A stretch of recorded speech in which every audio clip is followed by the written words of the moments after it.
और ले लिया ये फैसला दिल ने बड़ी मुश्किल से, जा तुझे आज़ाद कर दिया मैंने अपने दिल से।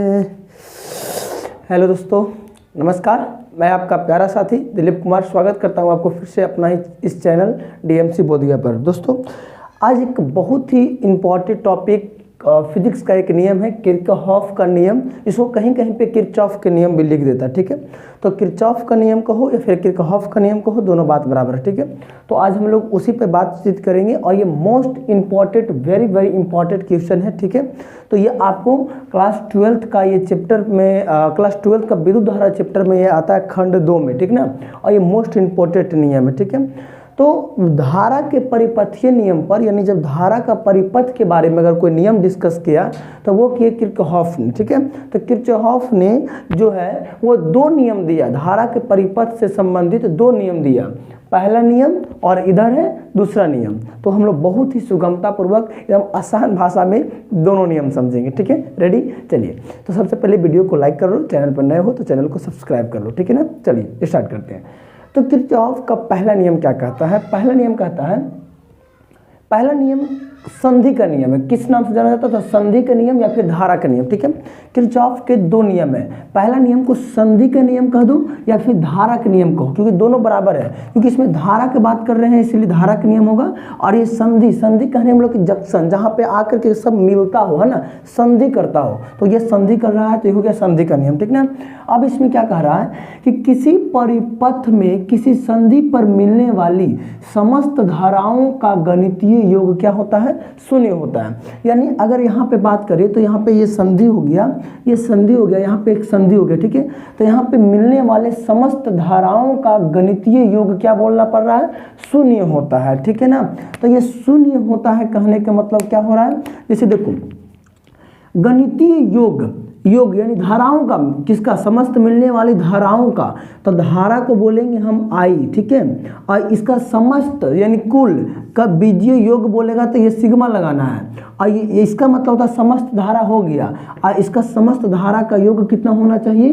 तो ये शून्य होना चाहिए। आई दिखा रहा है धारा को और ये सिग्मा आके दिखा रहा है कि यहाँ पर ये कुल है ना, कुल यानी कि मतलब ये टोटल इसमें कितना धारा बह रहा है, तो इसको ये दिखा रहा है। और यही हम लोग को बताना था, ठीक है। तो बताना था और आगे हम लोग इसको निकालते हैं, कैसे निकलेगा से देखिए, ठीक है।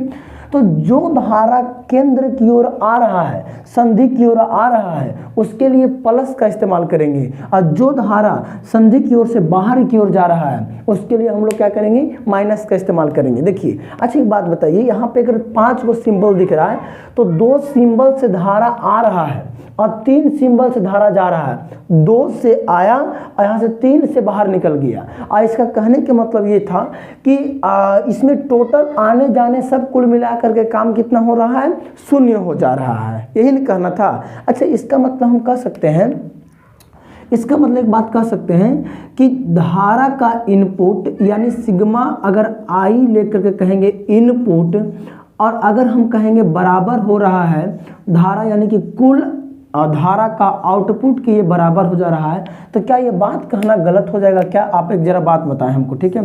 क्या ये बात मेरी गलत बोल रहे हैं या फिर सही बोल रहे हैं, ठीक है। इनपुट कहने का मतलब क्या हो रहा है? कुल धारा का इनपुट कहने मतलब कि धारा टोटल आ रहा है, तो टोटल आया जितना उतना सारा निकल गया। फर्क कितना है कि ये 2 पाइप से आया और निकला 3 पाइप से, तो बउआ यहाँ पर टोटल धारा निकल गया, यानी कि धारा अब कितना बच गया? शून्य बच गया। तो धारा का इनपुट और धारा का आउटपुट आपस में बराबर हो गया, कि जितना निकल आया और उतना ये चला गया, ठीक है। तो इस प्रकार से कह सकते हैं कि ये पहला नियम, ठीक है। अब इसको बताना है तो कैसे बता सकते हैं? इसके लिए हम लोग ये करेंगे कि इनपुट क्या है?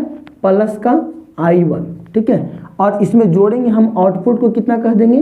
I2 कह देंगे, ठीक है। बीच में बराबर कहना है तो बराबर कहेंगे। और ये धारा का आउटपुट, तो आउटपुट कितना है? 1 2 3, यानी कि कहेंगे I3, और क्या कहेंगे? I4, और क्या कहेंगे? I5। ये सब आउटपुट है। यानी अगर हम आउटपुट को जोड़ें अलग और इनपुट को जोड़ें अलग तो ये दोनों आपस में क्या हो जाएगा? बराबर हो जाएगा। और यही क्या है? पहला नियम है, ठीक है। तो पहला नियम हम लोग साबित कर दिए, यही पहला नियम है, ठीक है। किरचॉफ का पहला नियम आपको सामने है, ठीक है। चलिए दूसरा नियम देखते हैं। दूसरा नियम क्या कहता है?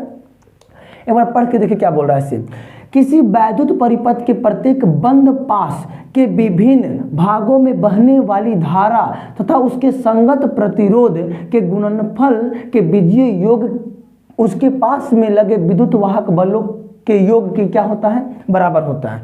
अब इस प्रकार से आप लोग को नहीं बल्कि अब करके दिखाते हैं, समझाते हैं क्या बोल रहा है। ठीक है, देखिए ये क्या कह रहा है इसे, ये कह रहा है कि इसके अंदर जितना भी करंट बह रहा है, धारा बह रही है, तो इसके अंदर बह रही धारा को बोलेंगे आई। ठीक है, और इसके इस सिग्मा लगा दिए तो कुल धारा हो गया। ठीक है, और इसके प्रतिरोध, इसमें जो प्रतिरोध है यानी बोलेंगे आर, तो ये हो गया कुल धारा और प्रतिरोध के गुणनफल, यानी इसमें जितना भी धारा बह रहा है उसको और प्रतिरोध को आपस में गुना करो और उसके बाद ये बराबर हो जाएगा केरा से। तो इसके अंदर लगा हुआ विद्युत वाहक बल जो कि ई दिख रहा है ना, ये दोनों विद्युत वाहक बल है, तो ये विद्युत वाहक बल के क्या हो जाएगा, बराबर हो जाएगा। इसका कहना बस जस्ट इतना ही है कि अगर हम इस प्रतिरोध में अगर बात करेंगे, अगर इस बंद तल में, बंद पास में अगर बात करेंगे, तो इसमें जितना भी अगर रहेगा करंट और प्रतिरोध उसको आपस में गुना करेंगे और अगर इसमें विद्युत वाहक बल लगा हुआ उसको बराबर करें तो दोनों आपस में क्या हो जाएगा, बराबर हो जाएगा। अब ध्यान दीजिएगा। अच्छा देखिए ध्यान से पहले, तो यहाँ पे दो बंद पास बनाए हैं, अगर आपको तीन बनाना तीन बना सकते हैं। दो बंद पास कहने का मतलब जैसे मान लेते हैं एक को बोल देते हैं एक्स और इसको बोल देते हैं वाई। ठीक है, आपको जो मानना है मान सकते हैं। ठीक है, तो पहले आपको बोलना पड़ेगा एक्स पास के लिए,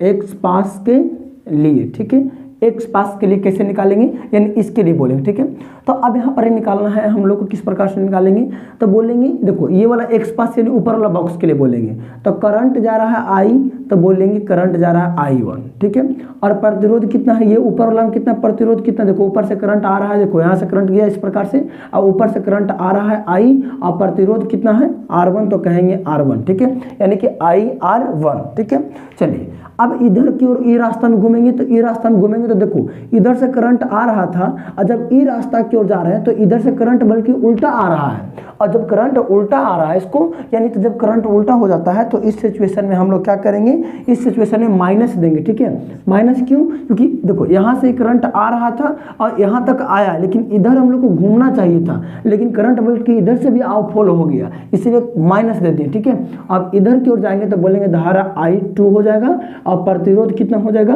प्रतिरोध हो जाएगा जाकर के आपका R2।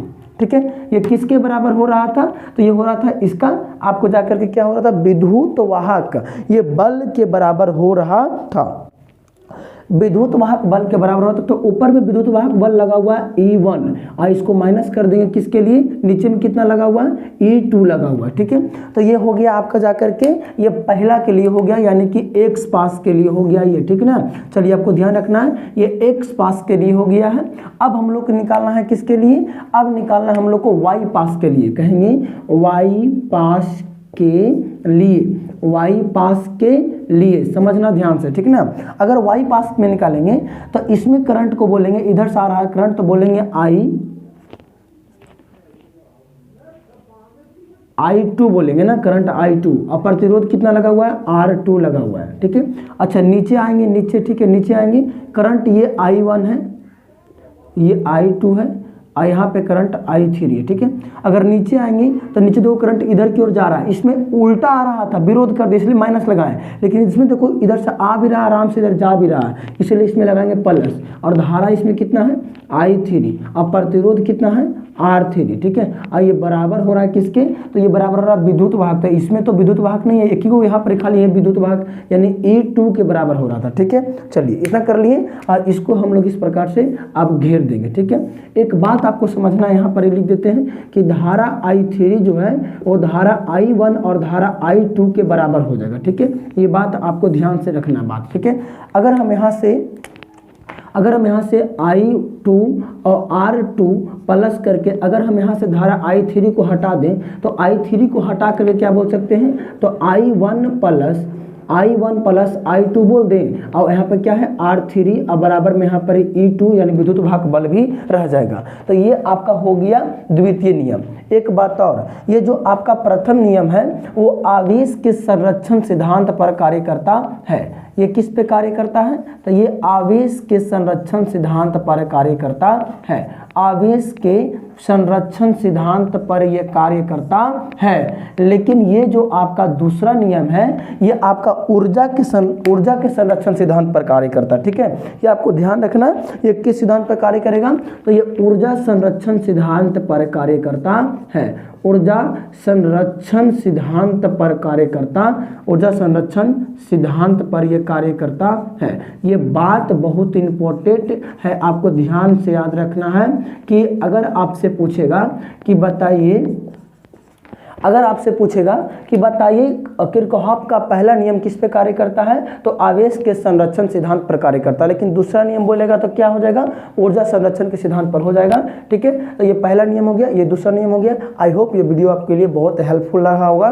तो वीडियो को लाइक जरूर करो, तुम लोग लाइक नहीं करते हो बाबू, ठीक है ना। पूरा वीडियो देखते हो और लाइक नहीं करते हो, अभी लाइक करो, ठीक है। और अगर आपके आसपास जितने भी दोस्त हैं जिसको लगता है कि नहीं ये हेल्पफुल है उसके लिए भी, तो उसके पास भेजो भी व्हाट्सएप पे, ठीक है ना। चलिए तो कल मिलते हैं, ठीक है। और आप बढ़िया से नोट कर लेना, ये बहुत इंपॉर्टेंट है। और अगर ये वीडियो अच्छा लगा हो तो एक सुंदर सा कमेंट भी करना कि हाँ सर हमारे लिए अच्छा लगा, ये वीडियो अच्छा है, हेल्पफुल है, क्या है नहीं है, एक कमेंट भी करना, ठीक है। मुझे इंतजार रहेगा आपका कमेंट के। चलिए बाय, सभी को मिलते हैं कल के टॉपिक में। ओके, सभी बाय।